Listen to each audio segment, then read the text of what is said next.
Kisah sekelompok pengembara. Khotbah ini disampaikan oleh sang guru ketika sedang berdiam di Jetawana tentang 500 biku. Kisah ini bermula di Werangja. Selama masa pencerahan sempurna yang pertama, Sang Bhagawa mengunjungi Werangja, dan atas undangan Brahmana Werangja, beliau berdiam di sana selama masa wasa bersama 500 biku. Kala itu, Brahmana Werangja dikuasai oleh Mara, sehingga tidak ada sehari pun ia memberikan perhatian kepada sang guru. Selain itu, wabah kelaparan menyerang Werangja. Para biku pergi berkeliling seluruh Werangja untuk berpindah patah. Tetapi, karena tidak mendapatkan sedikit pun derma, menjadi kelelahan. Kemudian, para penjual kuda memberi mereka pada padi kukus dengan takaran patha. Mahamoggallana Thera melihat bahwa mereka kelelahan, hendak memberi mereka makanan berupa getah tanaman dan meminta izin kepada mereka agar dapat memasuki utara Kuru untuk berpindah patah. Tetapi sang guru menolak permintaannya. Para biku tidak sehari pun merasa khawatir dengan makanan, melainkan terus bertahan hidup hingga terbebas dari nafsu keinginan.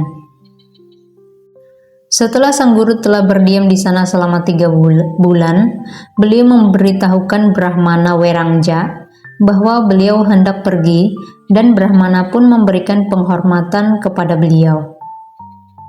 Sang guru membuat dirinya menyatakan berlindung kepada Triratana dan pergi. Setelah berjalan dari tempat ke tempat, sang guru tiba di Sawathi dengan tepat waktu dan berdiam di Jetawana. Para penduduk Sawathi memberikan derma makanan kepada sang guru untuk menghormati kedatangan beliau.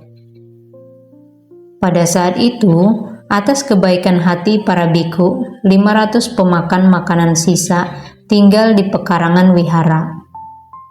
Setelah memakan makanan sisa para biku, mereka biasanya berbaring tidur.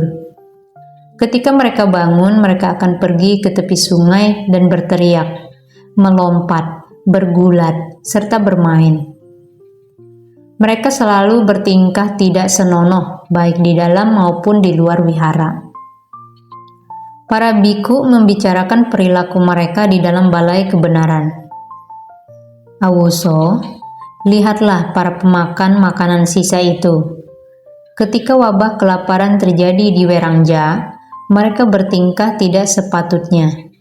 Tetapi kini, setelah memakan semua makanan yang lezat, mereka pergi berkeliling sambil berbuat segala hal yang tidak senonoh.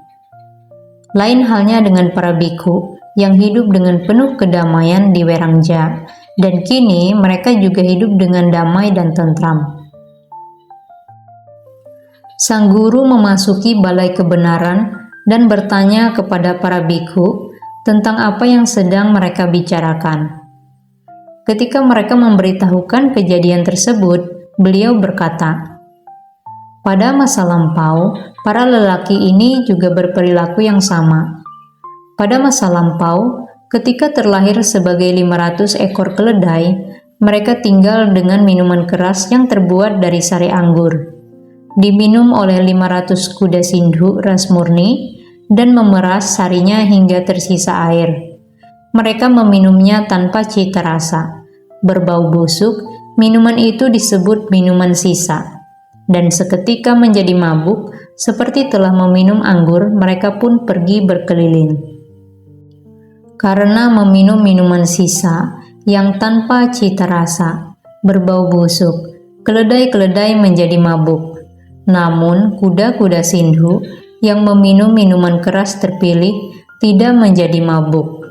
Oh Raja, seorang rendahan yang meminum sedikit, seketika meneguk minumannya ia langsung menjadi mabuk. Namun, seorang yang berbudi luhur dan sabar tidak menjadi mabuk setelah meminum minuman keras terbaik. Setelah menceritakan kisah Walodaka Jataka secara mendetail, sang guru berkata, "Demikianlah para biku, orang baik meninggalkan keinginan yang dilandasi dengan kejahatan. Mereka tidak terpengaruh oleh kebahagiaan maupun penderitaan." Dan setelah mempertautkan kejadian tersebut, beliau menyampaikan uraian Dhamma dengan mengucapkan bait berikut ini. Orang baik melatih pembebasan di mana saja. Orang baik tidak berbicara tentang hal yang berbau nafsu indrawi. Orang bijak tidak terpengaruh oleh kebahagiaan maupun penderitaan.